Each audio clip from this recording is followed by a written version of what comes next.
Today is 11th of March 2014. My name is Junping Zhang.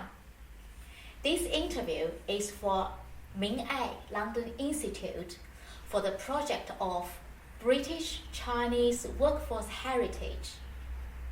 So shall I start with by asking what's your name? Okay, my name is Sherry Kuei-Chan. When were you born? Born in Nanjing, and with my parents, we moved to Taiwan 1949.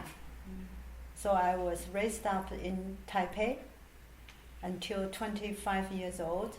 I married an English husband and moved to Hong Kong. And we stayed in Hong Kong for 20 years. And during these 20 years, every year since 1975, we come to England to visit the family. Yeah. Do you have any brothers or sisters? Yes, I have. I'm the eldest one. I have a younger sister, 4 years younger, and a younger brother, 9 years younger. Yeah.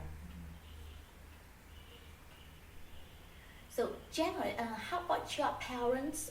What were they doing by career? Okay, as far as I was told, my father was working in the Kuomintang military department in garments manufacturing work. And in 1949, they followed the government to Taiwan. And after that, my father started his own business, setting up the garment factory and mainly export to America. Yeah. What type of education background did you have? I was in Taipei. We have 6 years primary school system, and then 3 years junior high school, and another 3 years is a senior high school. And I was in this high school for 6 years. It's called Jing'ou Commercial and Profession Schools, something like that. I don't know how to translate in English, but it means you can learn accounting. Yeah, basically you can learn accounting. And then right after my graduation, even before the graduation, I have got an opportunity for an interview to work for this German company. So my interview was also a first time one-to-one speaking English with a German gentleman, and I was so nervous, and eventually I got the job. So that's my first job working for the German company. They import all the machinery, generators, and I was just a secretary, and mostly typing German letters. And then at night I go to the evening course to enforce more skills for secretarial work, like a shorthand, yeah, proving more better English, yeah. So then I didn't carry on for the university, because I thought even you finish university, you're still looking for a job like this. So I count my blessing. I thought I'm very lucky. So so I stay with the job and improving my secretarial work, because at that time the highest income and the highest position for girls is the best to do the secretary, an English secretary. Yeah. So I was quite lucky.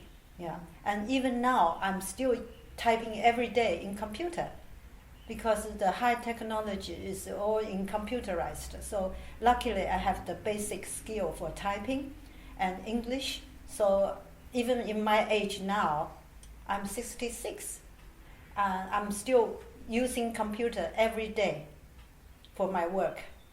Yeah. So your education helped you a lot, even now in your career. Yeah, yes. When did you first come to the UK? 1975, because at that time I married my English husband first in Taipei, but I remember as a British and Taiwan, they don't have a diplomatic relation. So I have to go to, I have to marry in Taipei first with a marriage certificate. Then I can apply to Hong Kong. And Hong Kong is British colony. So in Hong Kong, we have to do another registration, marriage registration. And after that, I got my travel documents. Then we came to London, first time 1975. And my parents-in-law drove us from Heathrow straight to Wiltshire, where their home is. So you travel from Hong Kong to London? London, by Heathrow plane. Airport, and straight to Heathrow, to Wiltshire. And by plane, by airplane, yes. What was your first impression about the UK and about London? Yeah, first it's a cultural shock, because in Chinese daily living, everybody want to go to the big city because more civilized, more advanced, and more comfortable life. And but if it's countryside, it's more poor, more poverty, and more backward, and more unhygienic, you know. Then when I come to Wiltshire, I went to my parents-in-law's house. It was a mill, the mill with the river through their garden, and in the river, in the middle of the river, there's an oasis, and with a tree, willow trees, and a sculpture, like a cupid sculpture in the center. So it's like a dreamland for me, a fairyland to me. It's just, I feel like I walk into a picture. Yeah. So it's a beautiful countryside in England. So how did you find your first accommodation when you first arrived to the UK? Oh, we stay with my parents-in-law in this mill, and it's beautiful. And even in the morning, we just fishing the trout in our own river. And the river was with also a swan. We have swans, okay. So you just catch the trout, and then I just clean it and steam it, and I cook some congee, and I have a Chinese breakfast. So when you first came to the UK, do you do any type of a job before you enter into education, this part? You mean job? I said before, I was doing international trading business, mainly for exporting garments and footwears to America. Yeah, that was in Taiwan during the 60s and 70s. And the 80s, like in Hong Kong, I also work in Hong Kong, and we have our own company, mainly in China business. Yeah. So after you came from China, you came to the UK. Do you do any type of job before? So we know that afterwards you are focused on Chinese education in the UK. Yeah. So before you enter this area, do you do any type of job? I have a period of time just doing nothing, because it was waiting for my ex-husband to finalize the divorce. So I was not sure what I'm going to do. And my 3 daughters in boarding school in Winchester, St. Swithin's Girls' Boarding School. So I was in London, living in Chelsea. We have an accommodation. We have a flat in Chelsea, Flood Street, overlooking the Elbow Bridge of the River Thames. Yeah. And before this house, in the countryside, as I said, we first stayed with the parents-in-laws in the mill, and later on we bought a cottage.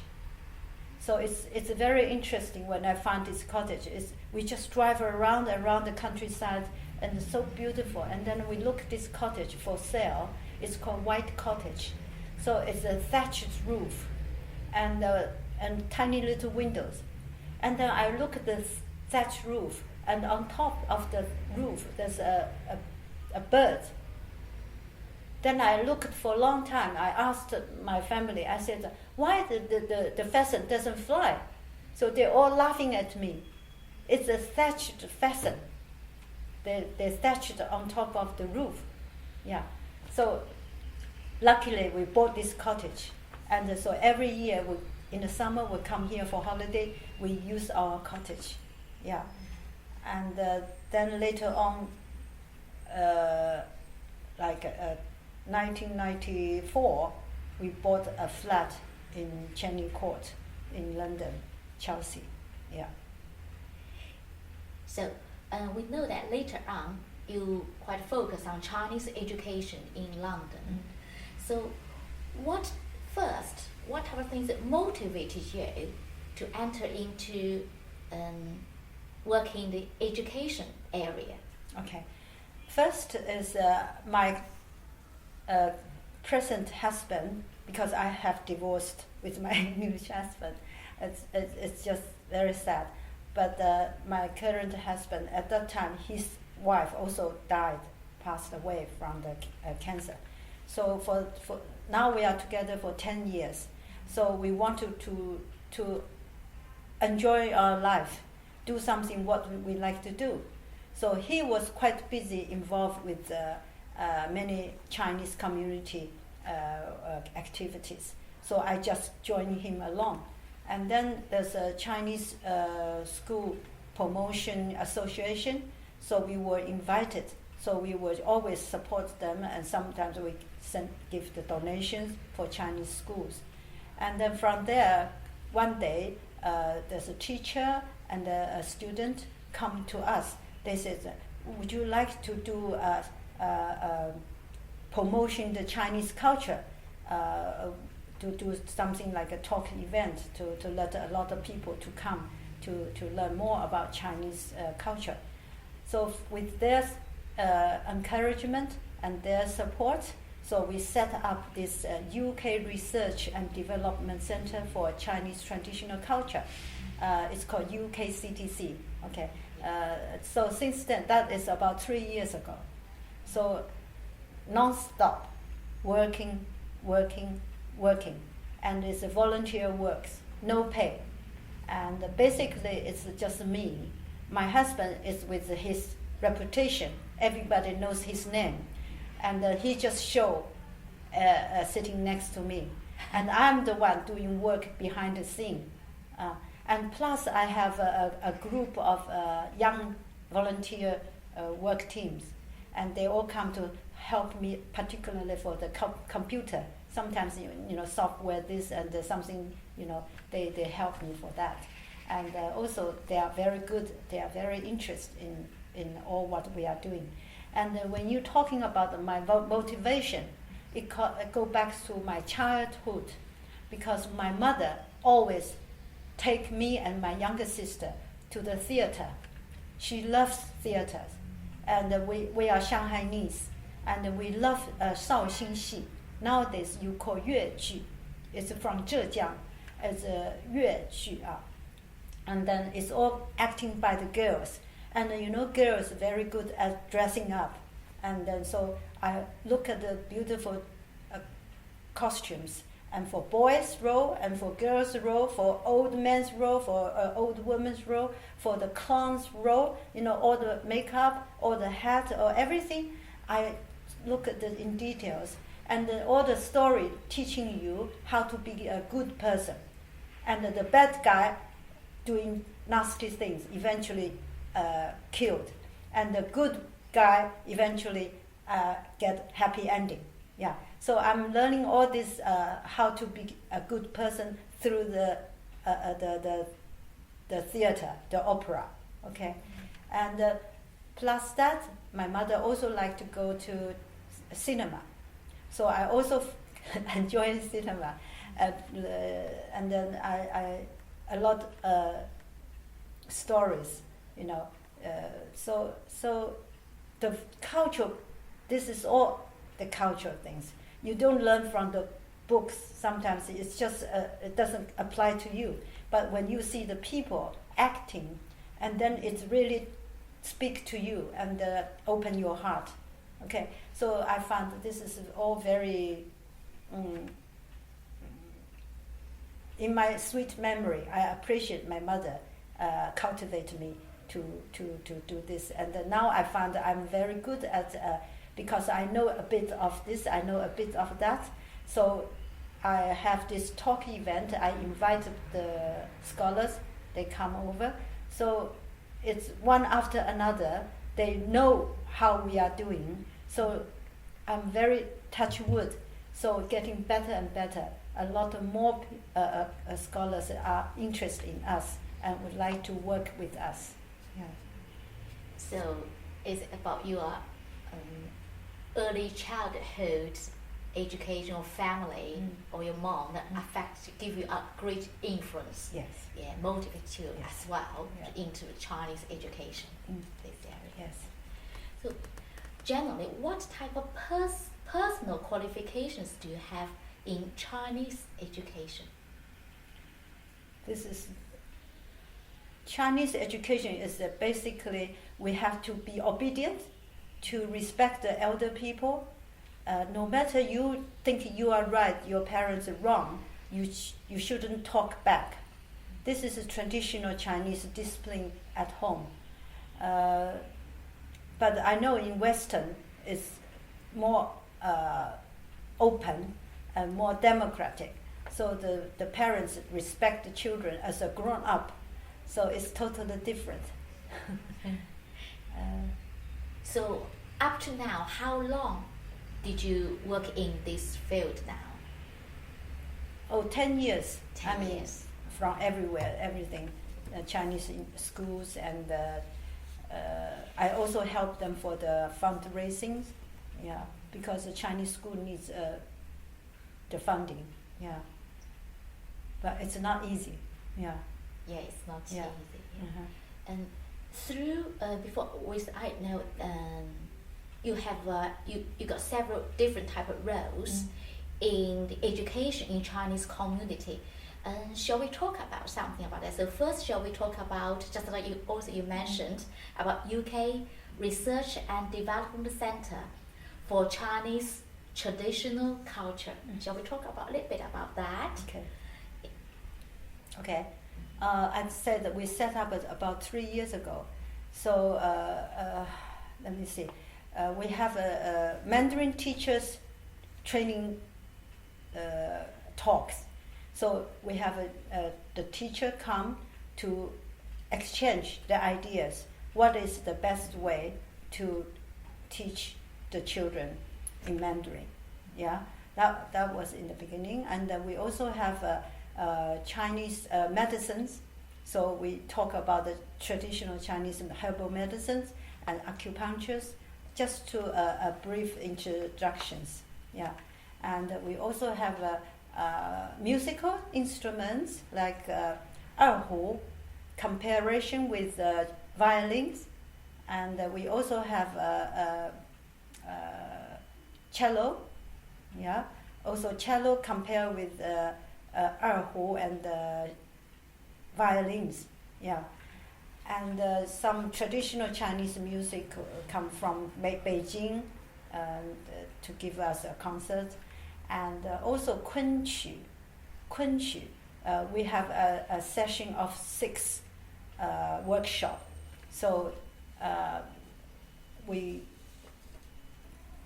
show the costume, we show the how to acting, and what is instrument for what music, and yeah, it's just to let people know our audience.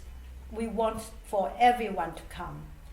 I have another retired senior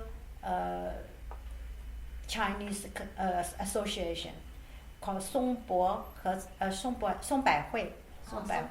So these people, they are 50, 60, 70, 80, like my husband now 85. Okay, so they are the good students. They are always come, because I told them, no matter how old are you, keep on learning. You don't feel old, you feel young. So they are all very happy, enjoy to be in the. We always organize in the university. Very lucky we can get the venue in University of London, SOAS.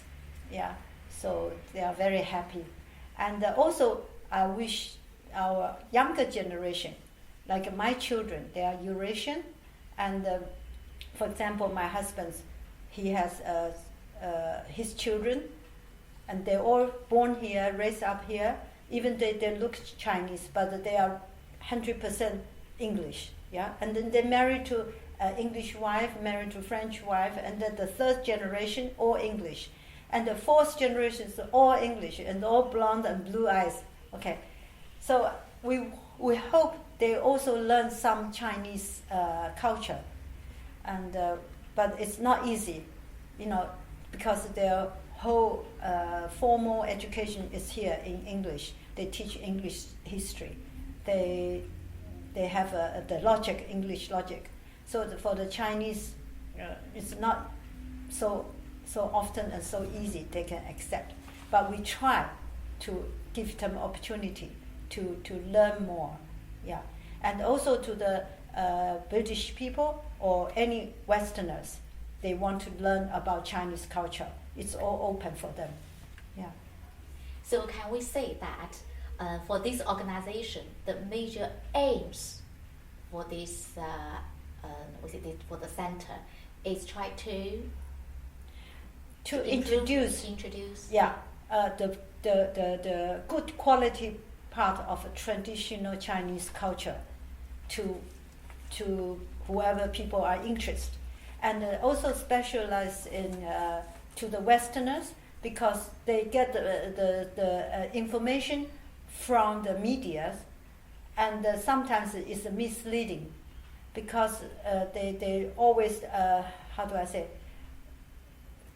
see the dark side of China, negative side of China. So I want to show them the positive side, the bright side, yeah, to let them to know Chinese people, we are also civilized. We are also have education from thousand years ago. Yeah. So just now you also mentioned your center has already organized quite a different type of events or activities. How do you find these events successful in fulfill this type of aims? Yeah, I think we are doing well. So far, so good, because this is a non-profit organization, NGO, right? And we are trying not to ask for fundraising so easily, because from nature we don't know how to open the mouth to ask for money. So far so good. We do all by ourselves, and a lot of people, they know our reputation. They trust us. They come by themselves to us. So I don't have to go to beg people, So this I'm very happy. So far so good.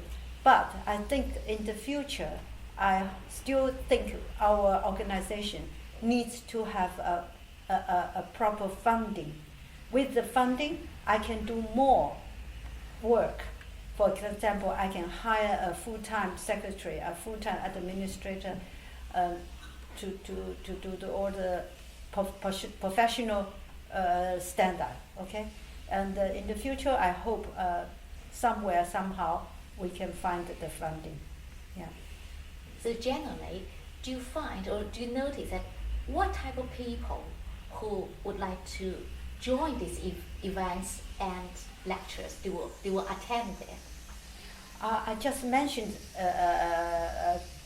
before that there will be the retired people. They have time, and then they can come and they can learn more new things, and to refreshing more Chinese traditional culture. Okay, and another part is the younger generations born here and raised up here, but they don't have any background of Chinese culture. So if they come to us, it's just a glimpse, a window to show them bit of Chinese culture bit by bit. So when they got more interest, then they may make a trip to China to experience more and to discover more good quality of Chinese culture. So, we say, based from now, how do you think about the future of the center? Yeah, I feel, how do I say, positively that somebody will carry on. If I'm retired, I'm sure the younger generation, they will be would love to carry on. And I'm sure there will be a lot of people interested in these talk events to support us. Yeah. So generally, about a typical day when you work in this center, what is a typical day? Does it like? You mean when you work for the center? Yes. So usually we say the normal day. When you start to work, what you will do generally for that whole day? The typical day for your job. What are you doing? Yeah. There's no particular typical day. I mean, it's every day. For me, my work is just here. My office is just behind me. Whenever I wake up, I sit in front of the computer. So I organize the talk event with the speaker and get information from him and write about how to use a flyer for medias and arrange the venue and send the invitation out and invite all the audience. And on that particular day, usually it's a weekend, Sunday, and from 2 o'clock to 5:30, and we have two speakers. Usually, we have two speakers and two different topics, and after that, then we go for a lunch, a dinner together. Yeah, that's how it spent the day like that. Yeah. Do you have any, give us some example about the most unforgettable events or very important occasions? To me, each one is very unforgettable. Yeah, because I have this passion. So each one, myself, I'm sitting there, I also get excited. I'm also happy to see this. Like a kunchi, when you see the children also copy them because of the workshop to do this, to do that, and the children come and with a horse stick with the thistles, and they also walk like yeah, it's a fun. It's good for them to see what is Chinese culture about, and many yeah. Now I just cannot think any particular, but I think each one I'm very impressed. I'm very happy to just for myself. I enjoy it very much. Yeah. Or unforgettable. Yeah.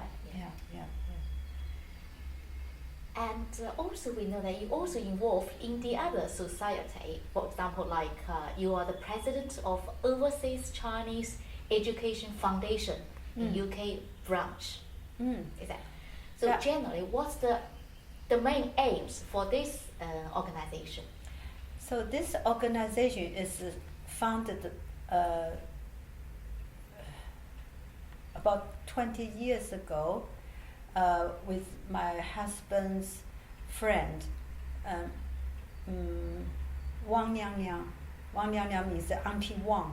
Okay, she lives in Paris. And one day she come to my husband and my husband's late wife. Okay, she came over, says, I would like to go to China to set up 希望小学. Yeah, 希望小学 is like a donation to build primary schools in China, and I need money. So here is all my jewelry. And I would like to please help me to sell it, and then the money I can go to build the school in China. So this very much touched to my husband and his late wife. So they accompany her to Hong Kong and try to sell the jewelry to the rich people in Hong Kong and also to Taiwan. Okay, that's the first funding. And then she went to China, to Sichuan, and to, with the Sichuan, the Qiaoban, the overseas Chinese department, the government, they give the land, and then she gives the money, and then the village farmers, they do the work to build the school. So there are three parts, So that's how, in those days, it's very cheap. 200,000 renminbi can do one school. So they gradually, one after another, it's 17 schools. Then Mrs. Wang passed away about 80 years ago. Yeah. And then my husband's younger daughter, Diana, and she kept taking over. But then she told us, because in China all the materials price gone up, all the labor also gone up. So now it takes about 1 million renminbi to build a school. So she said, I don't have this energy to do this anymore. So we just sort of suspended. Yeah, so now just 17 schools, including one in Nanjing, 是张大千的一个纪念小学, and also it's our family memorial school. Yeah. Mm-hmm. So generally, about your major role in this type of organization. Yeah, actually we didn't do much because it's very short period, then we stopped. So actually we don't have to, how do I say? Initially they invited me to help my husband's daughter, my stepdaughter, because she was born here. She cannot read and write in Chinese. She can say oral colloquial Mandarin, but not read and write. So originally my husband says, "Oh, Sherry can help you," But then eventually we didn't really work out. So, Jenna, what do you think of the education provisions for overseas Chinese in London? So, Jenna, we say about what do you think of the education provinces? Just like we say the education in the UK, the education for overseas Chinese. What type of education situation for the overseas Chinese? Yeah, okay. For my own experience, I have 3 daughters, and they were sent to boarding school when they were aged 8, 9, and 10. And at that time, because I leave it to my husband, he's English, and his family tradition is sent to boarding school, 6 years old for the boy, and for the girl is 8 or 9. Yeah. The reason they want the children when they were young to be at school, in the boarding school, to learn to be independent. Okay. So for my 3 daughters, when they left, we cry and cry because I think it's just too early to cut off the mother and daughter's intimacy relationship. So after a few years, it's gone. It's gone. That's from my own experience. I feel sad.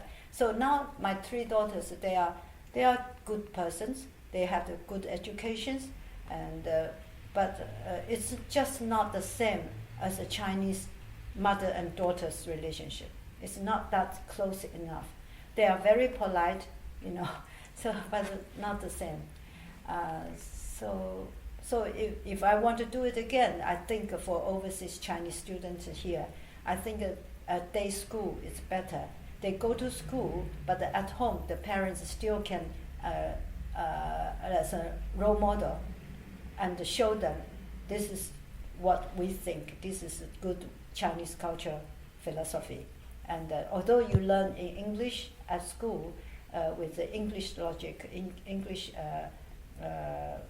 philosophy, but at home we also have Chinese philosophy. So they can learn both. Yeah. So you believe in that for overseas Chinese children, if they are here, it's better they are not go to boarding school. It's better go just a mainstream school. Yeah. Because once they go to boarding school, they just 100% English way of thinking. Then it's just if you are, as a parent, you want your children to be carry on the Chinese tradition, the good Chinese traditions. So if you don't teach them, you don't give them the opportunities, then it's finished. It's, they are just 100% English. Yeah. But I don't know how long this can last. So actually, I also have a way of thinking. Doesn't matter. British, English, Italian, Spanish, I don't care. Nowadays, I think it's just a big family. So the children, they can do what they like because they live in the overseas. They eventually, like the fourth generation, you can see it's already blonde hair and blue eyes. Yeah. Besides these two organizations, you also is a vice president of Association for the Promotion of Chinese Education. Oh yeah, this is okay. This is the one I told you right in the beginning that when I begin our new life with my husband, and we support this Chinese School Promotion Association. So we always attended their school activities and something like a 朗诵比赛, and something like a 邯郸这个大赛，或者说夏令营summer camp, and we also help for the fundraising. Yeah. So it's over 10 years now. Yeah. So basically, what is your role involved in this society? My role is fundraising. Fundraising. The way I do is, for example, I help the 浙江联谊会, 英国浙江联谊会, and I invited the president of the Chinese School Promotion Association, Mr. Wu Sanxiong, MBE, to 浙江联谊会 Chinese New Year celebration party. And during the dinner, I created a singing by how do you call this singing?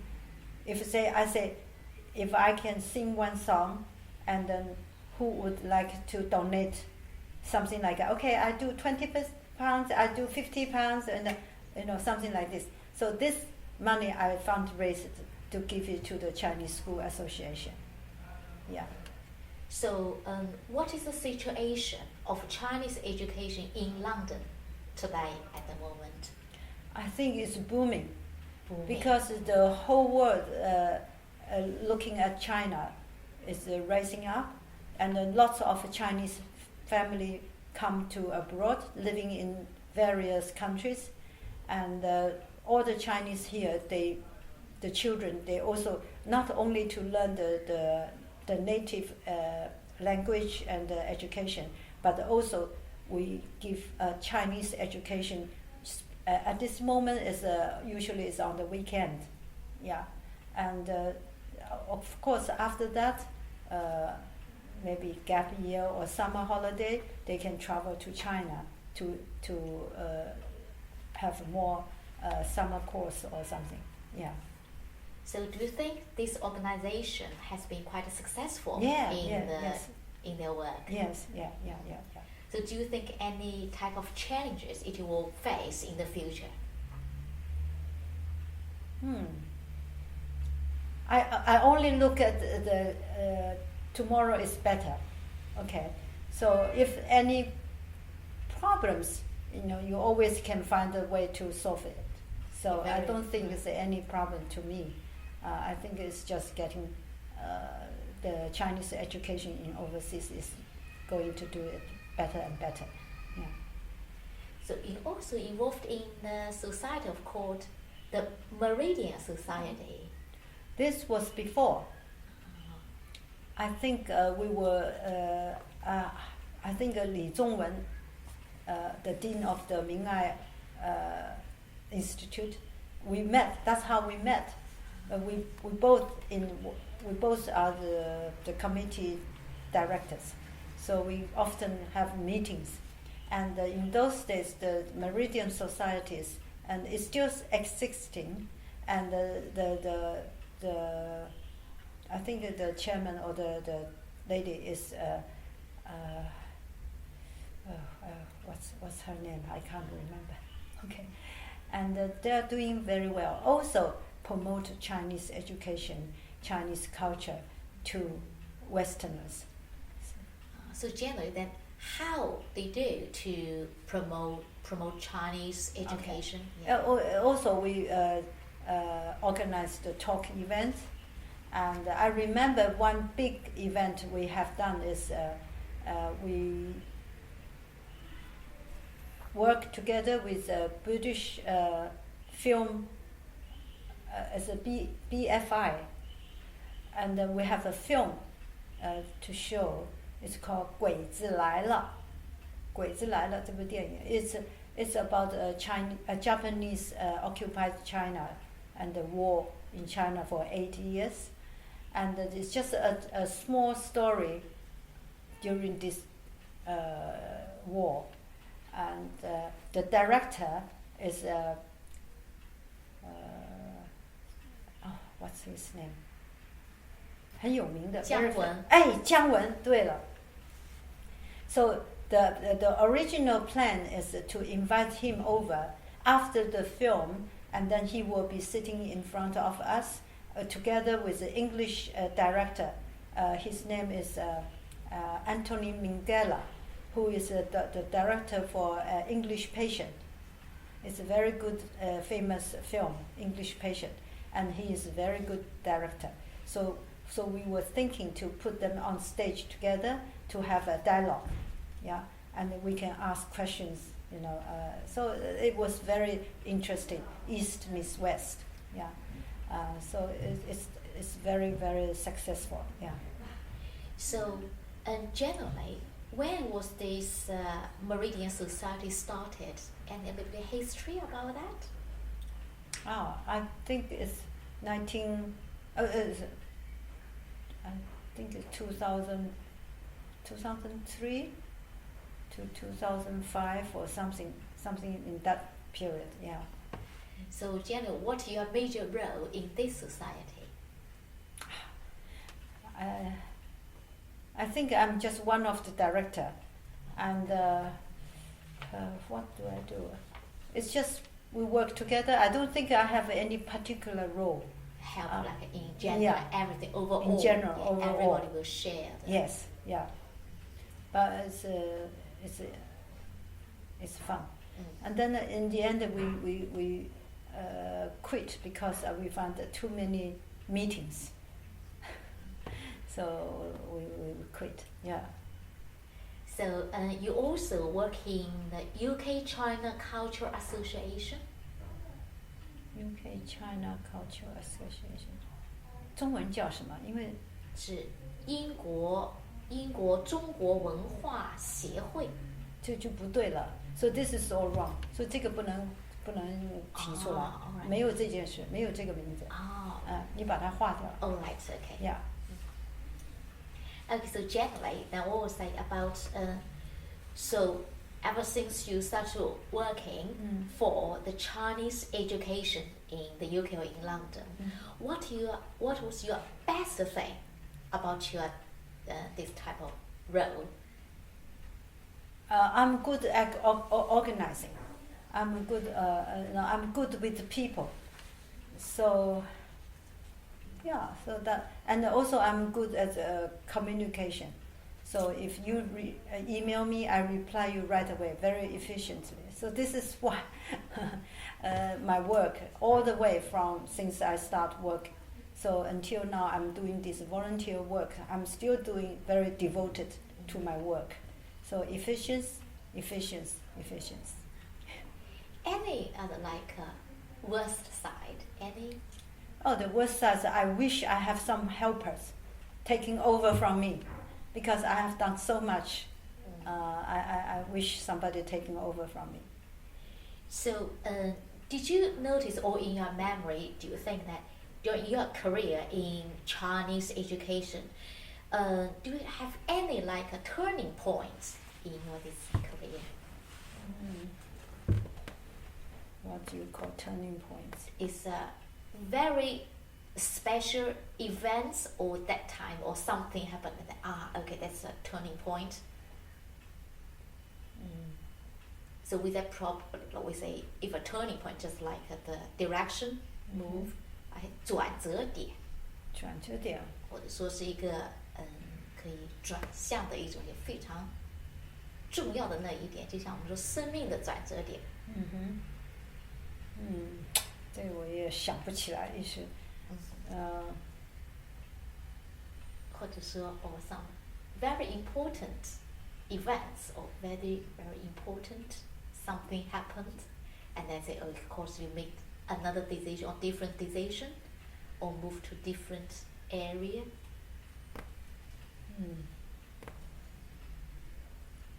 这个我倒是没有特别去想到有这个问题。So all we can say, any significant, do you think any significant events or any very important person give you a lot of influence on you? Okay, 我现在想起来了。你说的 turning point, something like when we are now doing all these talking events, I'm the organizer, and then without any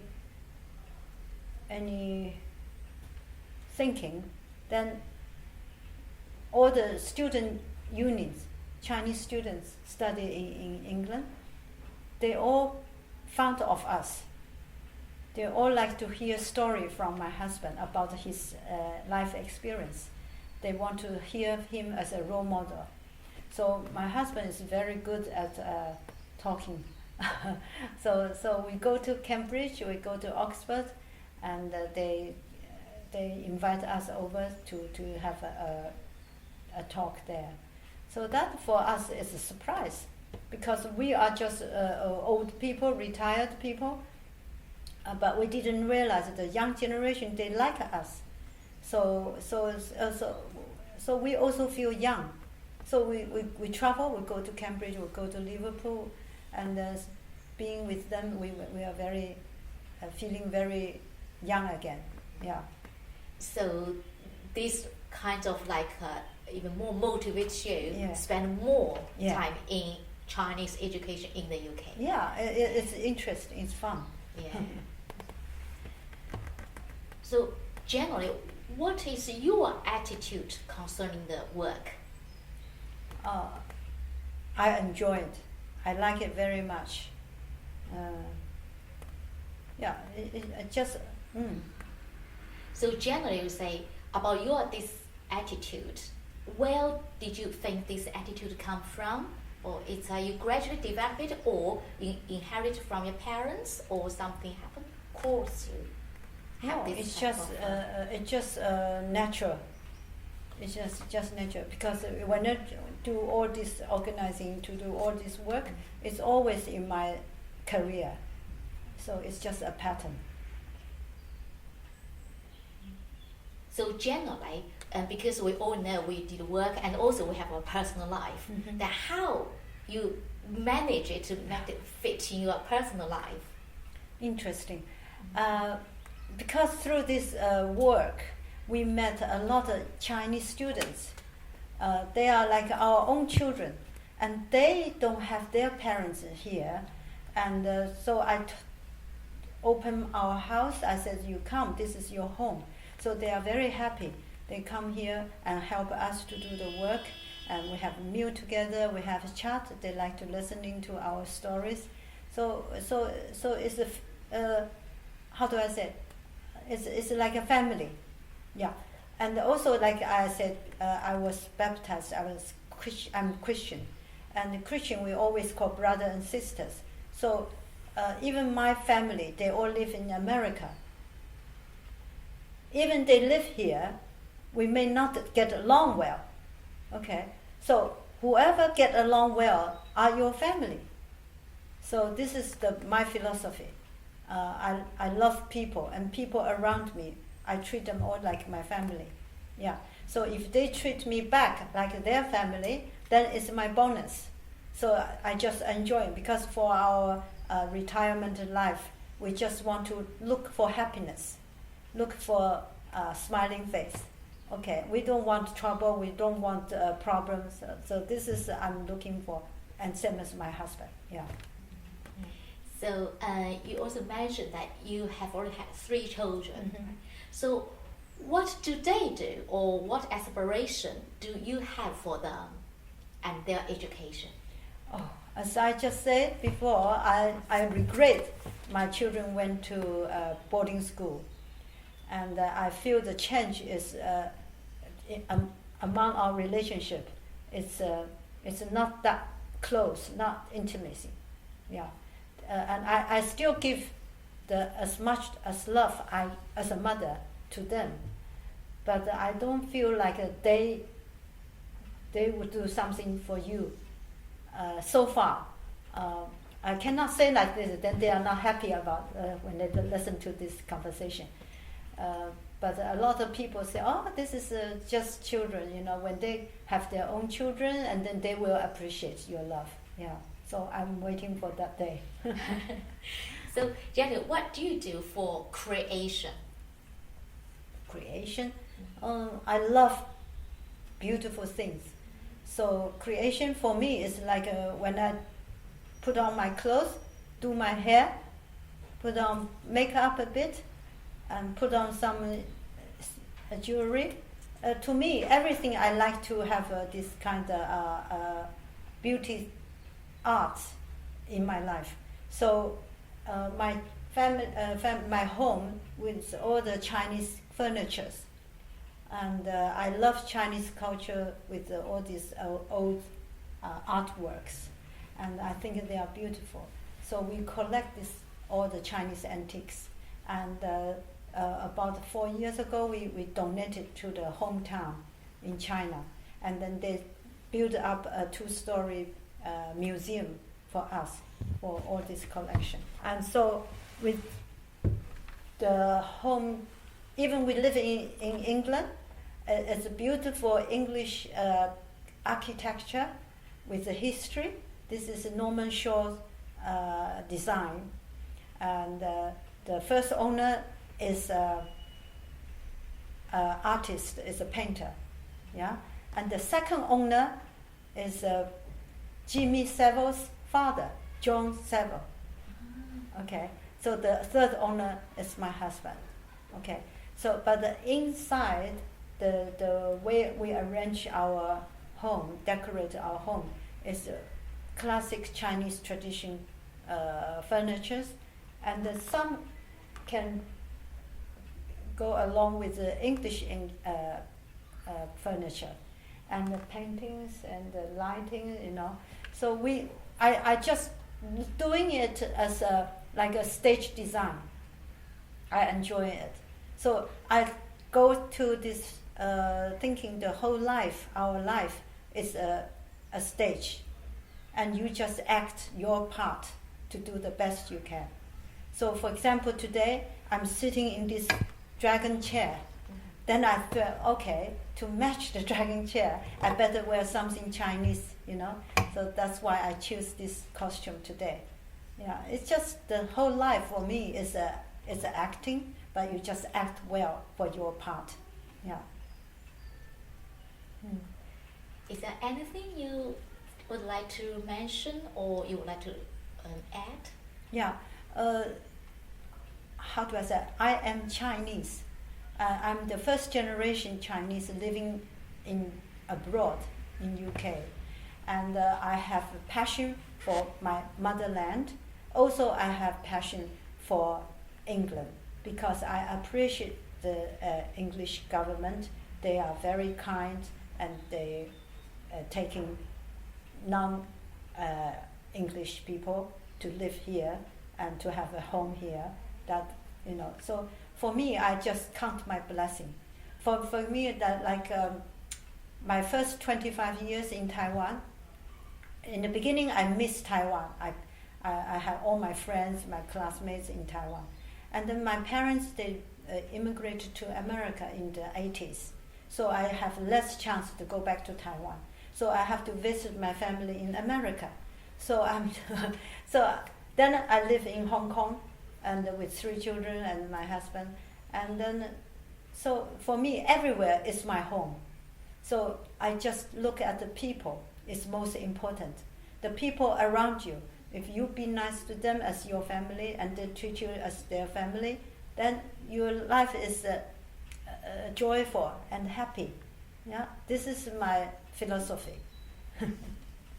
Thank you so much for your time, and thank you so much for sharing your memory with us. Thank you. Thank you for inviting me. Thank you. Thank you very much.